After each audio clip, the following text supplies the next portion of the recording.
Claire Monroe is a 17-year industry veteran.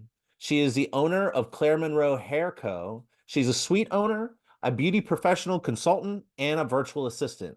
Today, we're going to hear her story, how she got to where she is, and so much more. Welcome back to the Hairdresser Strong Show. I am your host, Robert Hughes, and today I'm with Claire Monroe. How you doing today, Claire? I'm doing great. How are you, Robert? I'm very good, thank you. So anybody watching or listening, I've met Claire I've run into you multiple times Yeah. at events, Presley Poe and Friends Mhm. specifically. That's coming up. Are you going to be going to that this year? Yes, it's going to be so good. And it was just amazing connecting with so many people last time. So I just can't wait to see the show this year. Yeah, I'm looking forward to it, and I just love what they do with that event. All right, so what you reached out to me and told me that you have built a email. What is it again? An email system? Yeah, so I built a an elevated email system for beauty professionals. So that could be for hairstylists, salon owners, salon suite owners, anyone that pretty much anyone that could have a suite. So even aesthetics business. And it's a really simplified system to grow your business without feeling overwhelmed. So it's using newsletters and welcome emails to really set yourself apart as the expert before clients are even walking through the door. Nice. And so when you hit me up and you said, "Hey, I have this thing I'm offering, and would you mind sharing it?" I said, "Well, why don't we have you come onto the show? We hear your story, give people a chance to hear from you, and then we'll also get a chance to learn a little bit about the importance of email in a business." So why don't we start with so you've been in the hair for oh my gosh, you've been in the industry for 17 years, Yes. and how did you like why hair? And did you do an apprenticeship? Did you go to school? Tell Yeah. us your story. So I started doing cosmetology school in high school. So very young. I always loved doing hair. I was like, this is so much fun. I did an apprenticeship part time as well. And then I went to college for a semester doing fashion merchandising in San Francisco. So I moved cross country and I was like, okay, this is great. But I actually love doing hair. So I left, moved back to, I'm in Northern Virginia, right outside of DC, and was working and had my license. Really enjoyed that, but I knew that there was something more that I wanted to do. And I always loved doing editorial hair and fashion shows and runways. So I made my way up to New York with a couple of friends and I just did hair up there and it was really fun, but editorial hair wasn't the path that I thought it was going to be. So I moved back and then I met my husband and then we moved to Southern Virginia. So I've worked in like every environment possible, whether it's suburban commission salons, New York City.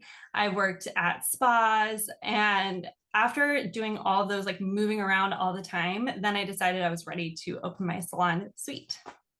Nice. And Yeah, your suite is in Northern Virginia? it is. Yeah. And I've had my business for over 4 years now. Okay, nice. Cool. Yeah. Awesome. Congratulations. Thank you. So as a suite owner, I assume that that's afforded you a different kind of experience in your career to lead you to where you are now. So tell Yes. us a little bit about that, like the transition process and what it's been like. And 4 years ago was COVID. Yes. Okay. Yeah. So yes, tell us So, that story. so that was pretty crazy. So actually I worked with a coach and I highly recommend anyone working with a coach, especially when you're like, okay, I'm ready for a change, but I just don't know where to go. And I was working at the time with his name was Jay Williams. And I was like, I think I'm ready for something more, but what is it? And it came down to having my own, being an independent. So I So could like, Lauren, sorry, is this yeah, before or after COVID? this is before COVID. This is Okay, all right, like cool. July 2019. All right. Yeah. So then I went independent and I rented from a friend's studio. And then COVID hit, and I was like, okay, you can only be one person at a time. So then I was like, okay, it's time to go to a suite. Ah, And so I opened back up May or June 2020. And then I've just kind of grown from there. And it's been really, it can be overwhelming having your own suite because you're wearing all the hats. Like you're doing the business, you're running the books, your product ordering, you're cleaning, and your marketing. And I just found it pretty overwhelming, like most salon suite owners do. And I love doing Instagram posts, but it was just like, okay, I felt like I had to learn a new dance routine constantly. I was like, there's got to be a different way. And in came newsletters. So I started creating a monthly newsletter to all my clients, and I was able to book out my business for months at a time. So that enabled me to raise my prices. And I just stayed top of mind with all of my clients every month. And that was really like the ticket that grew my business to what it is today. And I just think it's so important because I had under 1,000 followers on Instagram. Like it doesn't always have to be all about social media. And there's other ways to create connection with your clients in between visits than just like posting all the time, which can be like really overwhelming when you have a really long to-do list already. Nice. So, I don't know if you saw Britt Siva's Thriving Stylist episode for her 2024 predictions. I haven't seen it yet. It's on Okay, my so like next playing. I recommend people watch that. I did a 2024 prediction, and we have some similarities. One thing that I didn't talk about that she did that I think is really interesting is that eyeballs on scroll time on in social media and screen time in general is Yes. on a downward trend.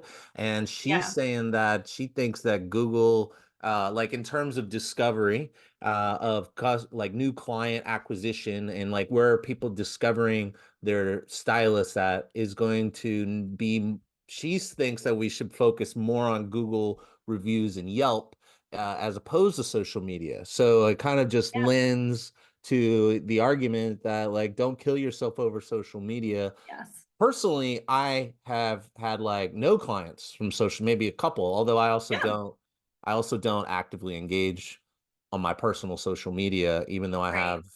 I have this, but it's my wife who makes the Yeah. extension of the Hairdresser Strong possible. That's like a full job. Like the It fact that truly is. It truly, it's like so much. And then like the percentage that people actually see an engagement rate is like 3, 4%.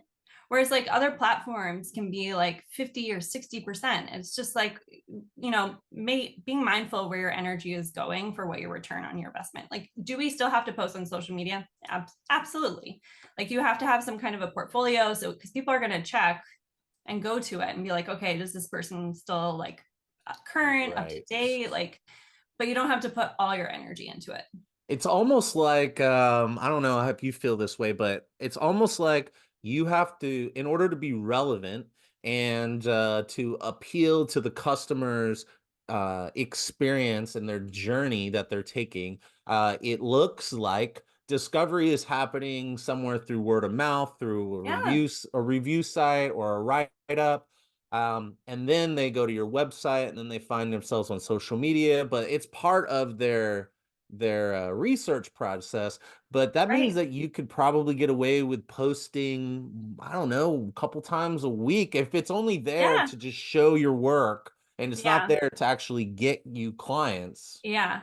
Well, and it just depends on what your goals are. So if you're trying to be a brand influencer or something like that, then that's like a totally different Right. story.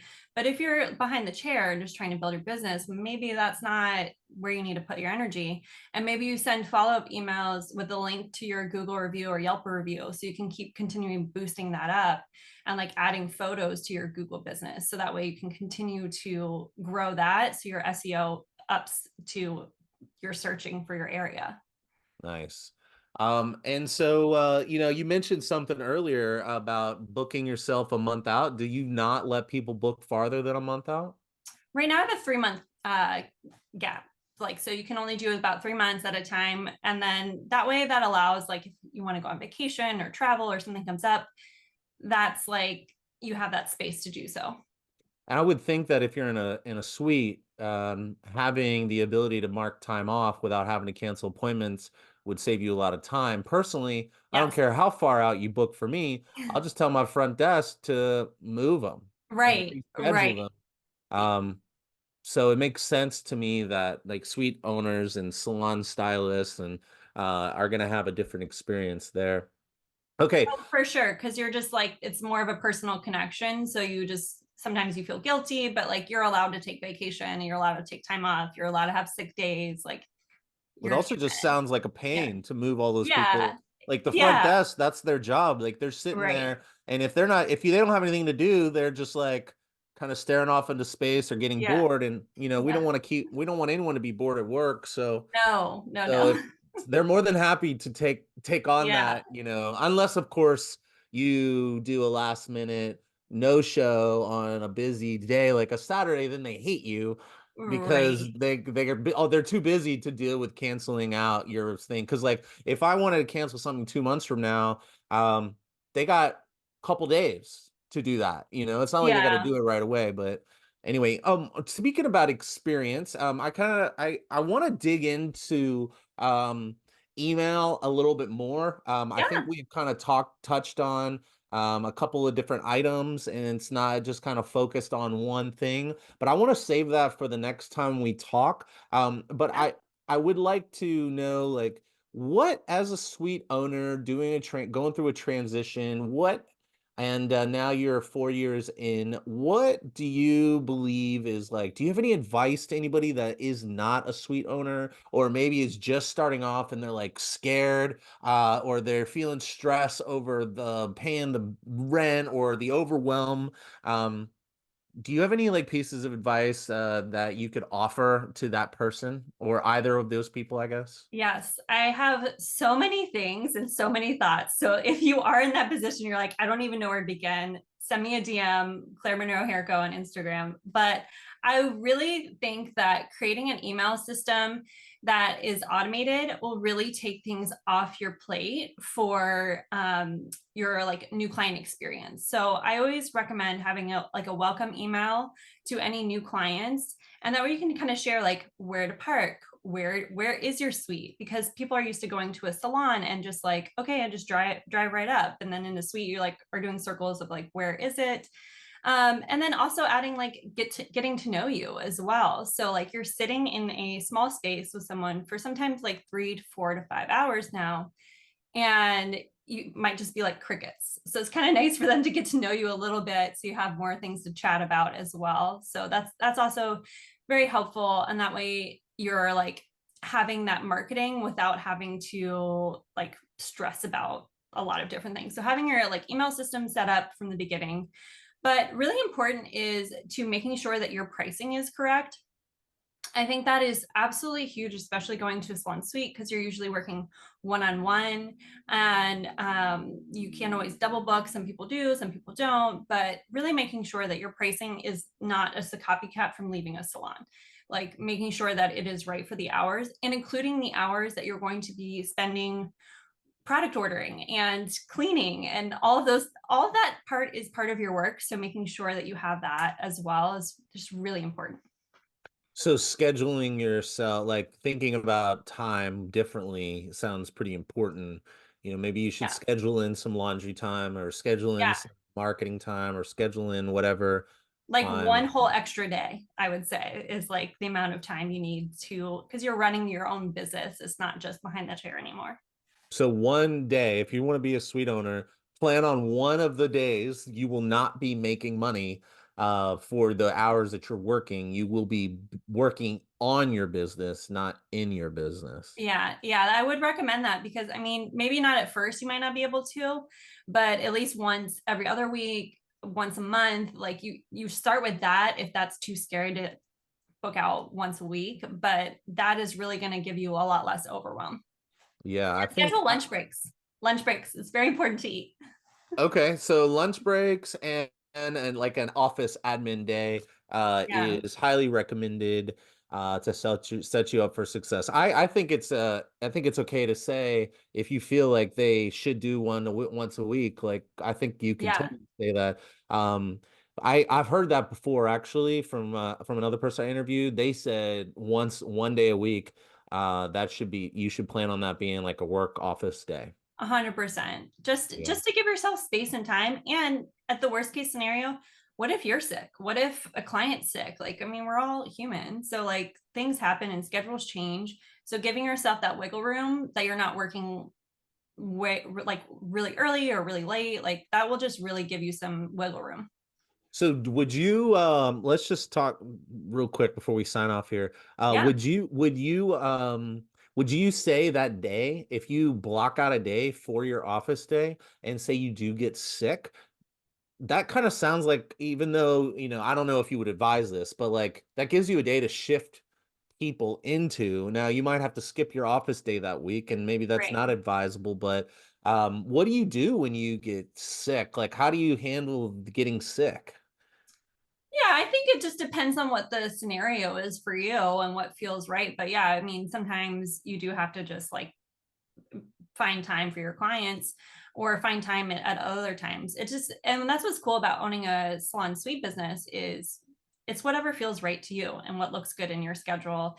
And that might mean skipping an office day, but that still is your income too. So bringing those clients in on those office days, and then maybe you do some office time in the evening. I've So just heard that people complaining that they don't like to let clients pre-book because if they're afraid if they get sick, that, or they have so much anxiety over the fact that they can't like miss a day because there's no time to like get those people in, and they can't shift everybody's appointment. I don't know if you have anything on to say about that.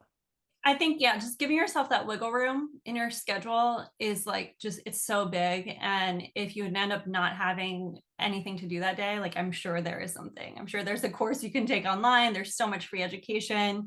There's so much you can do, or like enjoy the day off, like enjoy Yeah. resting and maybe going for a walk and listen to a podcast. Like, Amen. like our work shouldn't be 24/7. We should enjoy our life as well. And that's especially having a salon suite business. We want to have this independent business. So you want to enjoy that time too.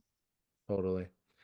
All right. Well, thank you for taking the time, and it was nice to get to know your story. And I think that we touched on some really important points for the startup suite owner, and as well as somebody who's maybe kind of feeling like they could be doing better with their timing or their marketing or their administrative stuff. So, thank you for that. And next time we get together, we're going to dive into email. Like, I feel like a lot of people might think that, and I thought this too, that email was something that is dead or something like that, or but like I know that the statistics say the exact opposite. Yeah, they So I'll do. let you explain that in the next episode. A little teaser for Yes. people listening and watching. And yeah, so thank you for coming on the show, and I look forward to our next conversation. Thanks so much for having me, Robert.